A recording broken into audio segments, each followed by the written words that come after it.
विष्णु भगवान की जय, कृष्ण भगवान की जय।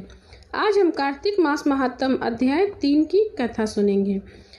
सत्यभामा ने कहा, हे प्रभु, आप तो सभी काल में व्यापक हैं और सभी काल आपके आगे एक समान हैं।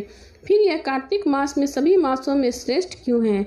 आप सब तिथियों में एकादशी और सभी मासों में कार्तिक मास को ही अपना प्रिय क्यों कहते हैं? इसका क्या कारण है?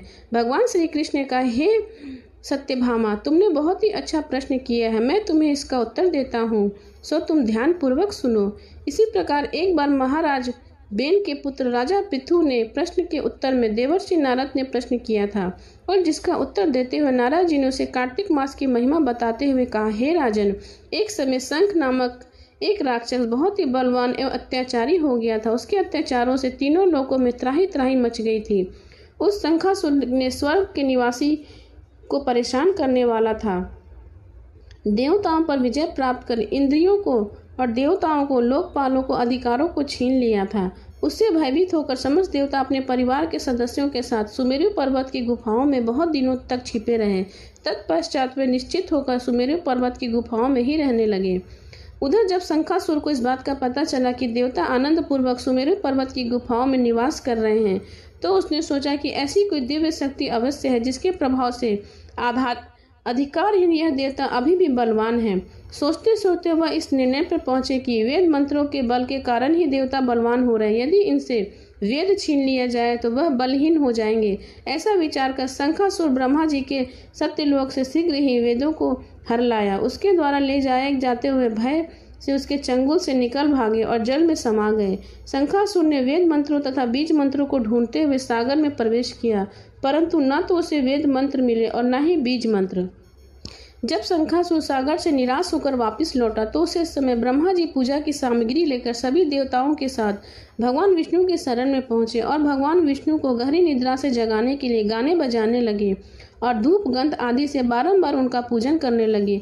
धूप दीप नैवेद्य आदि अर्पित किए जाने पर भगवान की निद्रा टूटी और देवताओं सहित ब्रह्मा जी ने को अपना पूजन करते हुए देखकर बहुत प्रसन्न हुए तथा कहने लगे, मैं आप लोगों की कीर्तन एवं मंगल चारण से बहुत प्रसन्न हूँ। आप अपना अभिष्ट वरदान मांगिए, मैं अवश्य ही प्रदान करूँगा। जो मनुष्य आश्विन शुक्ल की एकादशी से देव उठनी एकादशी तक ब्रह्म मुहूर्त में उठकर मेरी पूजा करते हैं, वह तुम्हारी ही भांति मुझे बहुत ही प्रिय होते हैं और तुम्हारी ही भांति मेरे प्रसन्न होने के कारण सुख की प्राप्ति होती है।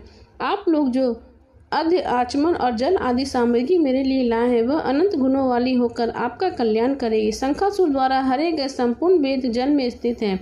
मैं सागर पुत्र शंखासुर का वध करके उन वेदों को अभी ला देता हूँ। आज से मंत्र, बीज और वेदों सहित प्रतिवर्ष कार्तिक मास में जल में विश्राम किया करूँगा। अब मैं मत्स्य का रूप धारण करके जल में जाता हूँ। तुम सभी देवता भी मुनिवशों सहित मेरे साथ जल में आओ। मैं कार्तिक मास में जो श्रेष्ठ मनुष्य प्रातः काल स्नान करते हैं, वे सब यज्ञ के स्थान द्वारा भली भांति नहा लेते हैं। हे देवेंद्र, कार्तिक मास में व्रत करने वालों को सब प्रकार के धन, पुत्र पुत्री आदि देते रहना और उनकी सभी आपत्तियों की रक्षा करना। हे धनपति कुबेर, मेरी आज्ञा के अनुसार तुम उनके धन धान्य की वृद्धि करना, क्योंकि इस प्रकार का आचरण करने वाला मनुष्य मेरा रूप धारण करके ही जीवन मुक्त हो जाता है।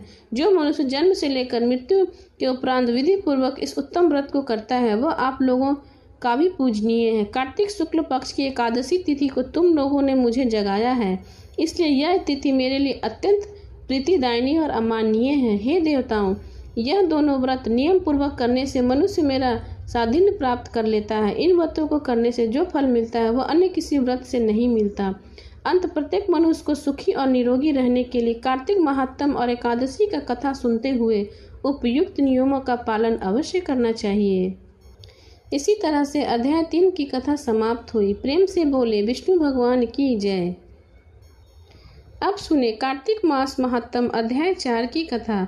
ऐसा कहकर नारद जी ने कहा, ऐसा कहकर भगवान विष्णु मछली का रूप धारण करके आकाश से जल में गिरे। उस समय विंध्याचल पर्वत पर तप कर रहे महर्षि कश्यप अपनी अंजलि में जल लेकर खड़े थे। भगवान उनकी अंजलि में जा गिरे। महर्षि कश्यप ने दया करके उसे अपने कमंडल में रख लिया। मछली के थोड़ा बड़ा होने पर महर्षि कश्यप ने उसे कुएं में डाल दिया। जब वह मछली कुएं भी ना समा सकी तो उन्होंने उसे तालाब में डाल दिया। जब वह तालाब में भी ना आ सकी तो उसे समुद्र में डाल दिया। वह मछली वहां भी बढ़ने लगी। तब मत्स्य रूपी भगवान विष्णु ने इस शंखासुर का वध किया और शंखासुर को हाथ में लेकर बद्री वन में आ गए। वहां उन्होंने संपूर्ण ऋषियों को बुलाकर इस प्रकार आदेश दिया, मुनीश्वरों, तुम जल के भीतर बिखरे हुए वेद मंत्रों की खोज करो और जितनी जल्दी हो सके उन्हें सागर के जल से बाहर निकालो।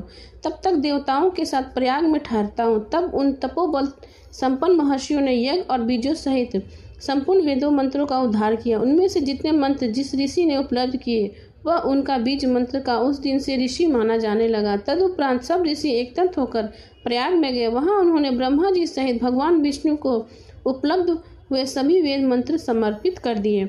सब वेदों को पाकर ब्रह्मा जी बहुत प्रसन्न हुए। उन्होंने देवताओं और ऋषियों के साथ प्रयाग में अश्वमेध यज्ञ किया।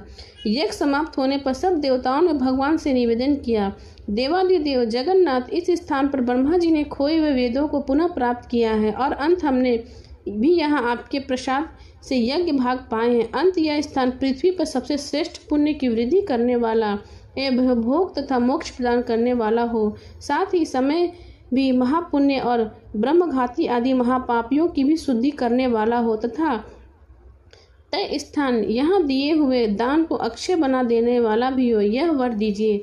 भगवान विष्णु बोले, देवताओं, तुमने जो कुछ कहा है वह मुझे स्वीकार है। तुम्हारी इच्छा पूर्ण हो। आज से यह स्थान बृहद क्षेत्र के नाम से प्रसिद्ध होगा।